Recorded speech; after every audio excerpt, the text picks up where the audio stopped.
Ora, irmãos, bom dia então. Estamos no tempo do pingo ao nariz. Acho que não sou o único, portanto, daí que volta mesmo desculpa porque o papel tem que chegar ao nariz para limpar o pingo. Mas também é bom este tempo, o tempo de chuva, o tempo de frio, é bom porque é para matar os bicharocos das couves, que é para termos couves para o Natal, não é? Portanto, daí que é bom este tempo. As pessoas às vezes não gostam do frio, eu sou um deles, mas é bom, depois não há couves para Natal porque os bicharocos comem as couves. Bom, mas não é para falarmos de agricultura que estamos aqui hoje, e nem tão pouco para falar de medicina, mas é para falar de facto de alguém que foi curado. Então vamos ler na carta, no Evangelho, segundo Mateus registrou, no capítulo 9, versículo 27, e diz assim, Mateus, Evangelho segundo São Mateus, capítulo 9, versículo 27. Enquanto houver folhas a desfolhar, eu espero. Entretanto, se alguém demorar a procurar, pode acompanhar pela parede. E diz assim: partindo Jesus dali, seguiram dois cegos, clamando: Senhor, tem compaixão de nós, filho de Davi. Quando ele entrou em casa, os cegos se aproximaram e Jesus lhes perguntou: credes vós que eu possa fazer isto? Responderam-lhes eles: sim, Senhor. Então ele tocou os olhos deles e disse: seja-vos feito conforme a vossa fé. E os olhos se abriram. Jesus, porém, os advertiu severamente, dizendo: cuidado para que ninguém saiba disto. Quando, porém, ele saiu, espalharam a sua fama por toda aquela região. Enquanto eles saíam, trouxeram-lhe um homem mudo e endemoninhado. E expulsou o demónio e começou a falar. As multidões se admiravam, dizendo: nunca se viu coisa igual em Israel. Os fariseus, porém, diziam: ele expulsa os demónios pelo príncipe dos demónios. Mas, de facto, esta passagem não termina assim com muito boas palavras por parte de um grupo de pessoas. Bom, uma pequena introdução. Este milagre, este milagre termina uma série de relatos acerca de milagres que o Senhor foi fazendo. E vamos dizer que estes milagres, estes foram 10 milagres que o Senhor fez, falam-nos não tanto, vamos dizer assim, daqueles que foram miraculados, daqueles que foram curados de alguma coisa, ou até ressuscitados, mas falam-nos mais de vidas transformadas, vidas que foram readmitidas, vidas que foram renovadas. E para mim esse de facto é que é o verdadeiro milagre. Se bem que certamente as pessoas que foram miraculadas e libertas do seu mal, certamente, digo eu, que ficaram duplamente contentes. Mas aqui estes são relatos de pessoas, de vidas, vamos dizer assim, que entraram num novo tempo. Vimos há 15 dias, precisamente, aquele relato acerca do que é ser vinho novo, do que é ser odres velhos, ou vinho velho e odres novos. E podemos dizer que de alguma forma aquele relato fala acerca da vida de cada um de nós.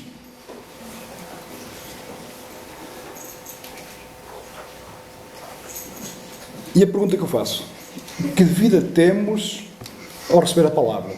É do que nos fala aquele relato acerca do que é ser odre e do que é ser vinho novo ou velho, odre novo ou velho.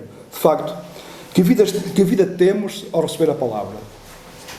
Ou em que novidade de vida vivemos nós? Isto digo eu, se é que a nossa alma foi curada. Se é que a nossa alma foi curada. Porque senão continua o vinho em odres velhos. Agora digo também e afirmo: se é que a nossa alma não foi curada, portanto, senão, vamos dizer assim, que é tempo de receber este milagre. E vou agora eu dizer: o milagre da cura da alma. Não tanto o milagre de uma certa libertação física, mas o milagre da cura da alma. Mas agora, quanto ao relato que nós lemos, vamos dizer, temos dois momentos. O primeiro momento, o Senhor cura 2 cegos. No segundo momento, o Senhor cura um endemoninhado, que além disso também era mudo, provavelmente por estar endemoninhado, por estar oprimido. Não sabemos se ele teria falado antes nem se não, mas de facto ele estava endemoninhado e era mudo. E neste relato que nós lemos é interessante nós vemos a sequência que acontece.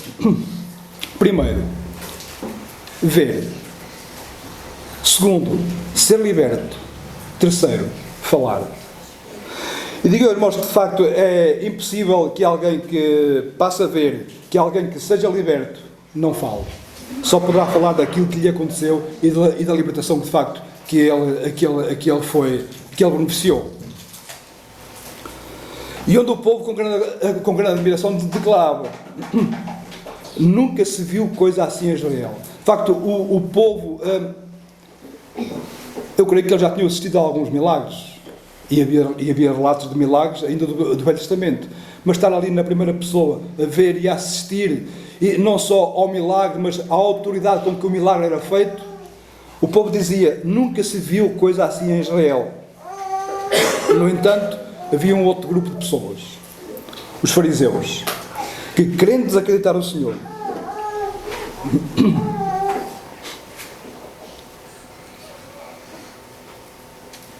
como já tinham feito antes, como nós temos vindo, acusam o Senhor dizendo: Ele não faz isto senão pelo príncipe dos demónios. Mas tenhamos cuidado, porque opositores à nossa fé sempre haverá. Opositores à pessoa do Senhor Jesus Cristo sempre haverá. Opositores aos ensinos do Senhor Jesus Cristo sempre haverá. E opositores a nós próprios, quando de facto, eu não quero dizer aderimos à fé, mas de facto aceitamos esta fé, sempre haverá.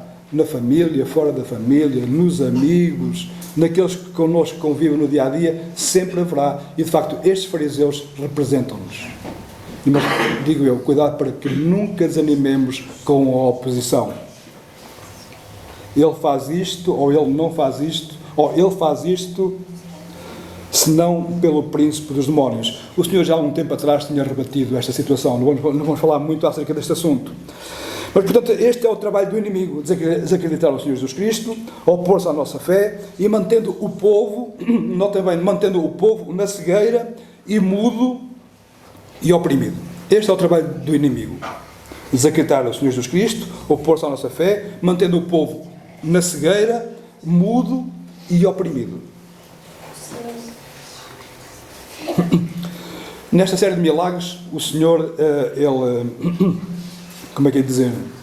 Ele demonstra alguns atributos dele próprio, como por exemplo a autoridade sobre as doenças, que temos visto, a autoridade sobre a morte, ele citou alguns, a autoridade sobre as forças naturais. Conhecemos a história, lemos a história, quando o Senhor acalma a tempestade. E também sobre forças espirituais. Vimos agora mesmo que ele libertou um endemoninhado. Mas de facto esta autoridade nós vimos no capítulo 8, versículo 2, por exemplo, a cura do leproso, versículo 6, capítulo 8, a cura do criado do centurião, a cura do paralítico em Cafarnaum, no capítulo 9, versículo 2, da mulher com o fluxo de sangue, capítulo 9, versículo 22, ao ressuscitar uma criança, capítulo 9, versículo 24. Agora, destes 2 cegos, faço uma pergunta, poderão responder eventualmente. Qual é o dominador comum de todos estes milagres? Podem responder. A fé. A fé e o crer. É o dominador comum, de facto, de todos aqueles milagres. Eles creram, por isso o Senhor atuou. Eles demonstraram a sua fé, por isso o Senhor atuou. No entanto, eu quero dizer uma coisa. Que o resultado direto destes milagres, a pessoa ter sido passada a ver, passada a falar, ser liberto do Espírito, ressuscitar, mas de facto este é o resultado direto, mas não passa, digo eu, de um momento colateral. Não é um mal, aqui foi um bem colateral. Mas porque o principal propósito dos milagres era quê? Revelar quem Jesus era. Revelar a sua identidade divina, sendo reconhecido por estes cegos como quem? O filho de Davi. Mas de facto este era o principal propósito dos milagres. Não tanto este era um bem colateral, porque as pessoas de facto viram, foram libertas, falaram, ressuscitaram, e por aí fora. Mas de facto este foi um bem colateral, mas porque o propósito principal de facto era que as pessoas, como os cegos, reconhecessem: filho de Davi, e mais ainda, tem compaixão de nós. E o Senhor teve, e o Senhor tem. Filho de Davi, tem compaixão de nós. E o Senhor teve deles, teve de outros, destes dois cegos, teve de outros, e certamente poderá ter de cada um de nós aqui, conforme a nossa situação. Portanto, o denominador comum, de facto, é a fé e o crer. E nós não podemos, a nossa mente, pelo menos a minha mente, voou logo para aquele versículo em Hebreus, capítulo 11, versículo 6, que diz: ora, sem fé é impossível agradar-lhe. Sem fé é impossível agradar-lhe, porque é necessário que aquele que se aproxima de Deus, creia que quê? Que Ele existe. Que tenha fé. Porque Ele é galardoador dos que o buscam. E, mas de facto, os cegos o buscaram, eles tiveram fé, eles creram, e de facto o Senhor atuou na nossa vida, na vida deles, e espero também, na verdade, também na nossa. Mas há uma outra pergunta que eu quero fazer. Será que a atuação do Senhor, naquele tempo como ainda hoje, depende da nossa fé? Dependia da fé dos cegos? É uma pergunta. Cada um responda para si. Será que a atuação do Senhor depende da nossa fé, ou dependia da fé dos cegos? O Senhor não podia muito simplesmente curá-los? Mas certamente que a ação do Senhor, a ação divina, o atuar de Deus, não depende da nossa fé. Deus não precisa de nós para nada. Então, porquê é que o Senhor pergunta assim? Credes vós que eu posso fazer isso? Credes vós que eu posso fazer isso?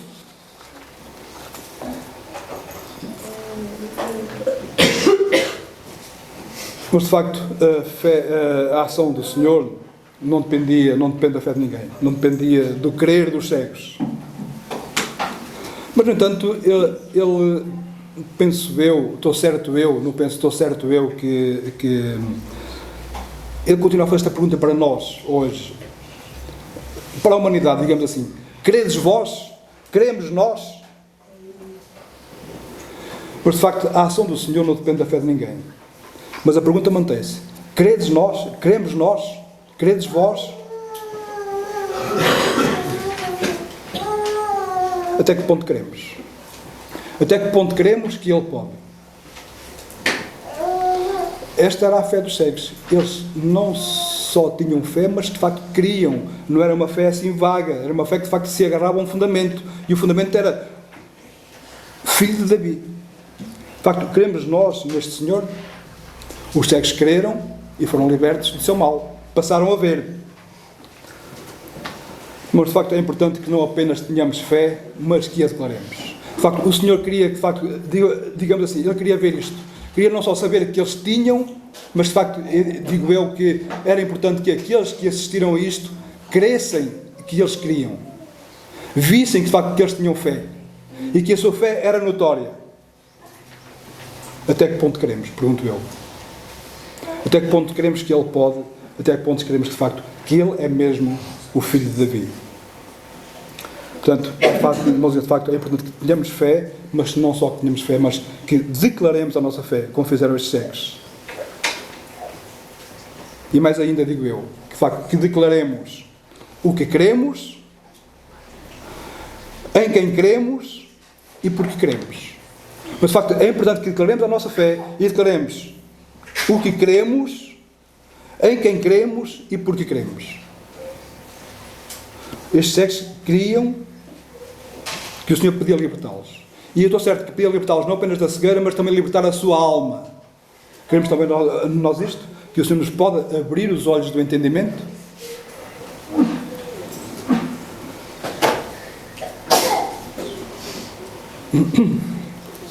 Mas e para entendermos esta série de milagres, e não só esta série de milagres, mas tantos outros que nos estão aqui relatados, mas estão relatados noutros contextos, e tantos outros que o Senhor fez, mas que não temos relatos deles, mas de facto foi verdade que Ele fez muitos outros milagres, como nós podemos ver lá no final da carta do Evangelho de João. Mas temos que entender isto. Lucas capítulo 4, versículo 18 e 21.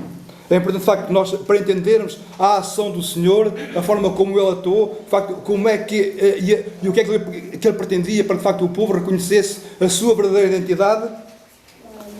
Lucas capítulo 4, versículos 18 e 21, relata o cumprimento de uma profecia, e diz assim: o Espírito do Senhor está sobre mim, diz o Senhor Jesus Cristo, o Espírito do Senhor está sobre mim, porque me ungiu para evangelizar os pobres, enviou-me a curar os contritos de coração, a proclamar a liberdade aos cativos, a restaurar a vista aos cegos, a pôr em liberdade os oprimidos, a anunciar o ano aceitável do Senhor.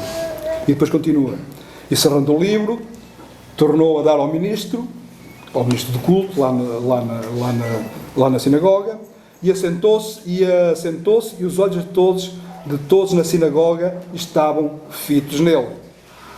Então começou a dizer-lhes: hoje se cumpriu esta escritura aos vossos ouvidos. Isaías tinha escrito isto muitos séculos antes, e de facto isto cumpriu-se nesse dia. E o Senhor de facto disse ao que vinha, e diz: o Espírito do Senhor está sobre mim, para que não haja dúvidas, pois Ele me ungiu, Ele foi verdadeiramente o escolhido. E que diz: para quê?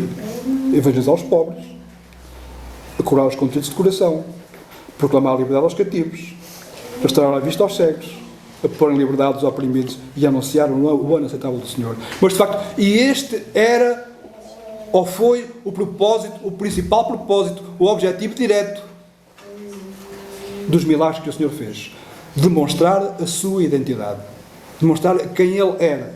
Irmãos, e aqueles que de facto foram miraculados, esses são os, não é males, como na guerra há os males colaterais, aqui podemos dizer, estes de facto foram os bens colaterais dos milagres que o Senhor fez. Muitas pessoas foram libertas dos seus males. E parece-me que os cegos tinham entendido isto. Não sei se eles tinham eventualmente estado naquele dia lá na sinagoga, não sei, provavelmente não, creio que não tinham estado, mas não sabemos, mas certamente eles tinham de alguma forma escutado acerca disto, que alguém tinha vindo, que alguém estava entre eles e fazia aquelas maravilhas e aqueles sinais, e por isso eles creram. E quando diz lá em Lucas, no capítulo 4, versículo 21, hoje se cumpriu esta escritura em vossos ouvidos. De facto, aquele Jesus, ele era verdadeiramente o filho de Davi. Ele era verdadeiramente o esperado. Portanto, parece-me que os cegos tinham entendido isto. Hoje se cumpriu esta escritura nos vossos ouvidos. Não sei até que ponto nós entendemos isto. Que, de facto, aquilo que foi escrito há muitos séculos, de facto, apontava para um verdadeiro libertador. E esse libertador era aquele, o filho de Davi, o verdadeiro filho de Davi, aquele que de facto era da sua descendência, o Senhor Jesus Cristo. E eu creio que de facto os cegos tinham entendido isto, e por isso eles queriam, por isso eles sabiam que o Senhor podia ter compaixão deles, pois Ele era o libertador, pois Ele podia dar luz, pois Ele era a própria luz, e Ele deu luz àqueles dois cegos. Eles passaram a ver, os olhos foram abertos, e não apenas os olhos físicos, mas creio eu também, estou certo eu também, que de facto os olhos do entendimento. Estava ali a luz que ilumina o mundo e todo o homem que vem ao mundo. Ali estava a luz verdadeira que ilumina a todo o homem que vem ao mundo. De facto, o Senhor dá luz aos nossos olhos. Ele deu luz àqueles cegos, fê-los ver. E, de facto, Ele é a verdadeira luz em quem devemos crer. E por isso eles proclamaram, capítulo 9, versículo 27, que diz: e partindo Jesus dali, seguiram os dois cegos, clamando e dizendo: tem compaixão de nós, filho de Davi. Tem compaixão de nós, filho de Davi. De facto, esta foi a declaração da fé dos cegos. Eles não apenas criam que ele era capaz, que ele podia, mas eles de facto reconheciam que aquele Jesus, ele era o verdadeiro filho de Davi, o esperado, digamos assim. Mas de facto a declaração filho de Davi era o reconhecimento de que ele era o esperado, não apenas do povo, mas o esperado das nações. E este era o propósito principal, ou este foi o propósito principal da execução daqueles milagres pela parte do Senhor. E eu pergunto mais uma vez, reconhecemos nós? Reconheces tu, de forma particular, também esta verdade? Que Ele é verdadeiramente o ungido? Que Ele é verdadeiramente o Senhor? Que Ele é verdadeiramente o Filho de Davi? Que Ele verdadeiramente pode abrir os olhos de cada um aqui presentes? Se eventualmente ainda os tem, de alguma forma, cerrados, pensando que vê, na verdade não vê?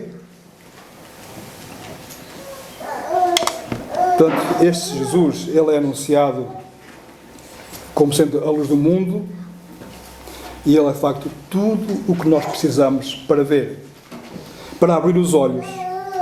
Mas neste caso, digo eu, mais que os olhos físicos, também é importante, certamente é importante, senão não andamos todos com óculos, ou quase todos com óculos, mas para abrir os olhos do entendimento. Ele pode ter compaixão de cada um de nós. Ele pode ter compaixão de ti, cada um em particular, como teve de mim. Ele pode. Tem compaixão de nós, mas cada um possa falar no particular, na primeira pessoa. Tem compaixão de mim, filho de Davi. No mundo há um dito. No mundo que nós assistimos, que nós participamos, onde nós andamos, onde nós temos os nossos negócios, os nossos afazeres, há um dito. E esse dito eu chamei de a crença de Tomé. Ou podemos talvez para elevar a mais a teologia de Tomé. E todos sabem que teologia é esta. Qual é a teologia de Tomé? Ver para crer. Toda a gente sabe. Até o mundo sabe, não sabe muito bem do que é que está a falar, mas sabe. A teologia de Tomé, ver para crer. Vamos ler João capítulo 20, versículos 25 a 29. E diz assim: disseram-lhe, pois, os outros discípulos: vimos o Senhor. Imagina o contentamento daquele grupo que estava lá naquela casa. Olha, Tomé, vimos o Senhor. E o Tomé, não. Se eu não vir, de maneira nenhuma crerei. E depois ele disse, se não ver, o que é que não iria ver? Os cravos, o sinal dos cravos nas mãos, se não puser o dedo aqui no lado, se não puser a mão aqui do teu lado, não, de maneira nenhuma crerei. Uns dias mais tarde, o Senhor torna a aparecer. E Tomé estava lá. E o Senhor diz assim para Tomé: olha, Tomé, põe aqui a tua mão. Olha, põe aqui o teu dedo. E diz o Senhor: olha, Tomé, não sejas incrédulo, mas crente. Crês tu? Disse o Senhor aos cegos: crês tu? Creem em vós? Creem que eu posso? Sim, Senhor, eu creio. Nós queremos. Mas se calhar há mais de Tomé em nós do que cegos. Não sejas incrédulo, mas crente. No entanto, Tomé caiu em si. E é bom que, de facto, nós sejamos o segundo Tomé. O Tomé caiu em si e respondeu: Senhor meu e Deus meu. Senhor meu e Deus meu. Mas o Senhor mesmo assim não deixa de dar uma certa assim, um puxãozinho, e diz: Tomé, porque viste, creste. Porque viste, creste. Mas bem-aventurados aqueles que não viram no passado, mas creram. Bem-aventurados aqueles que não viram, mas creram. Há algum de nós que não vimos, mas ouvimos falar e cremos. Bem-aventurados somos nós, como aqueles que foram do passado, que não viram, mas creram. E este, de facto, era a teologia de Tomé. Crer para ver. E isso entrou nos ditos do povo. Mas, de facto, os cegos não viram, mas creram. Esta é a teologia dos cegos. Não viram, mas creram. e os olhos foram-lhes abertos. Mas neste caso vamos dizer aqui, os olhos do entendimento. Mesmo sem ver, creram. Não só que o Senhor podia, mas quem Ele era. Porque Ele é o Filho de Davi, Ele é o ungido de Deus, Ele é o esperado das nações, Ele é a luz do mundo. E agora pergunto eu, até que ponto vai a nossa visão? Será que nós queremos que Ele pode libertar cada um de nós, daqueles que eventualmente não foram libertos, fala assim no geral? Até que ponto podia eu dizer de que tipo de oftalmologista precisamos nós? Até que ponto está a nossa visão?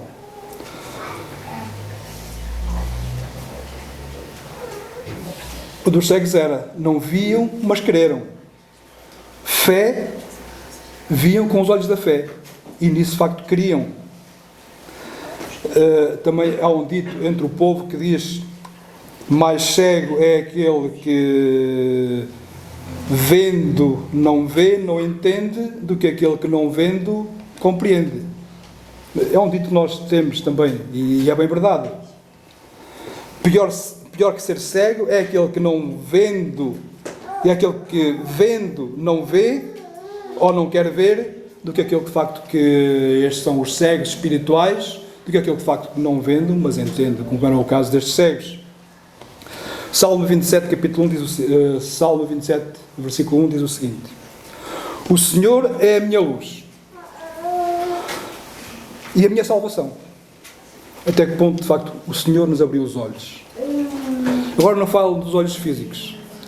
A nossa tendência, aqueles que era o meu caso, eu creio que via muito bem. Agora vejo cada vez menos. É mais para ler. Ainda vou vendo, sem grandes problemas. Mas para ler, de facto, preciso dos óculos. A nossa tendência, de facto, é ficarmos cegos.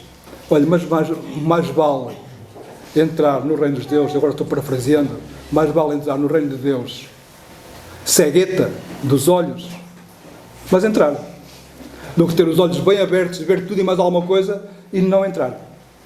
O Senhor é a minha luz, diz o salmista, e a minha salvação. O Senhor abriu os olhos dos cegos, e Ele pode abrir os olhos de cada um de nós aqui presentes. E de facto, cada um de nós aqui presentes, que através da abertura dos olhos possamos dizer: Ele é a minha salvação. E continua o salmista: o Senhor é a força da minha vida, a quem recearei, ou a quem temerei. A descrença do homem, podemos dizer assim, que a descrença do homem é o caminho para a cegueira espiritual. A descrença do homem é o caminho para a cegueira espiritual. O homem não crê, continua cego. Não põe ação à fé, continua cego. A descrença do homem é o caminho para a cegueira espiritual.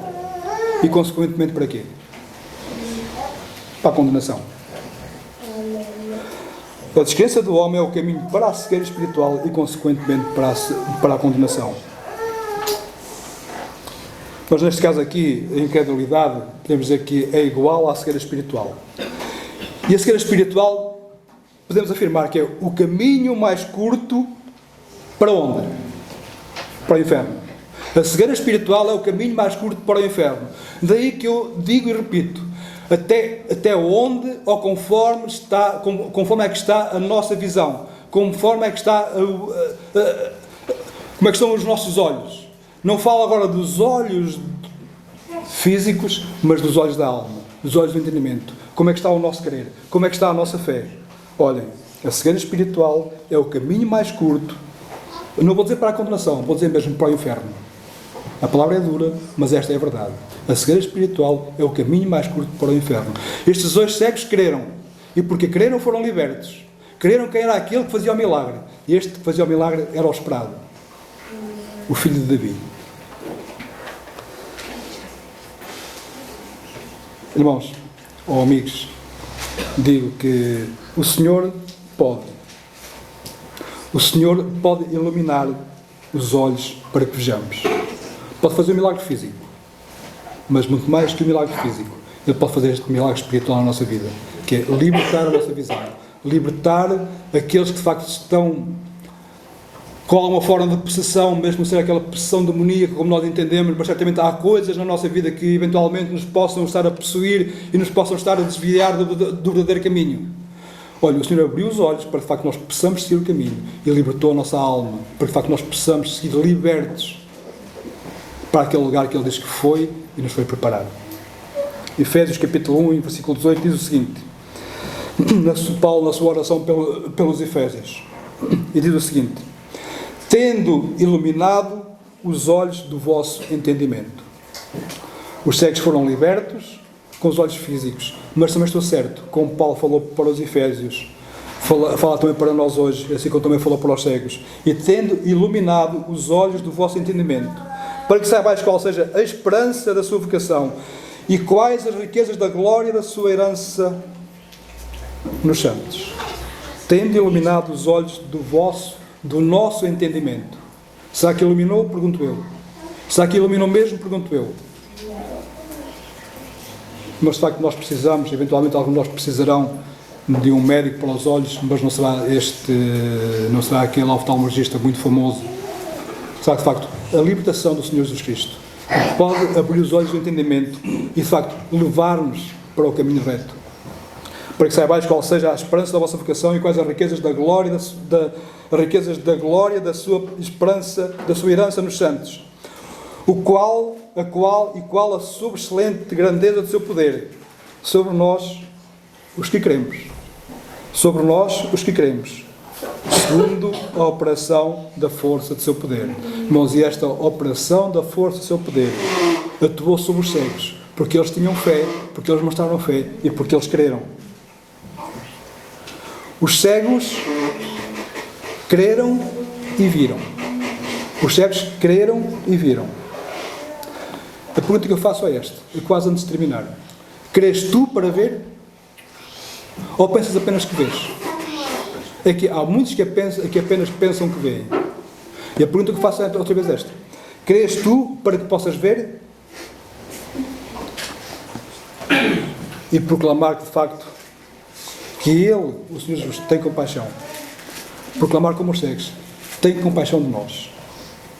Crês que eu possa fazer isto? Libertar-vos? Senhor, tem compaixão de nós. Mas credes vós?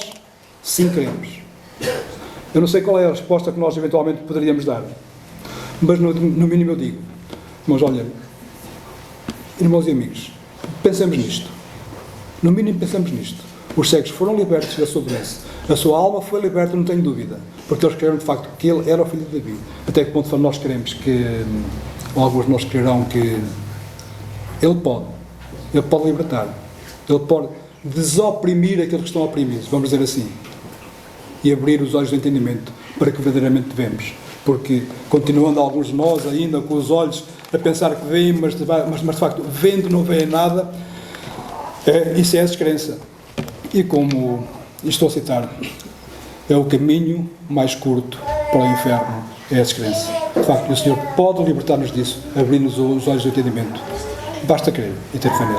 Amém.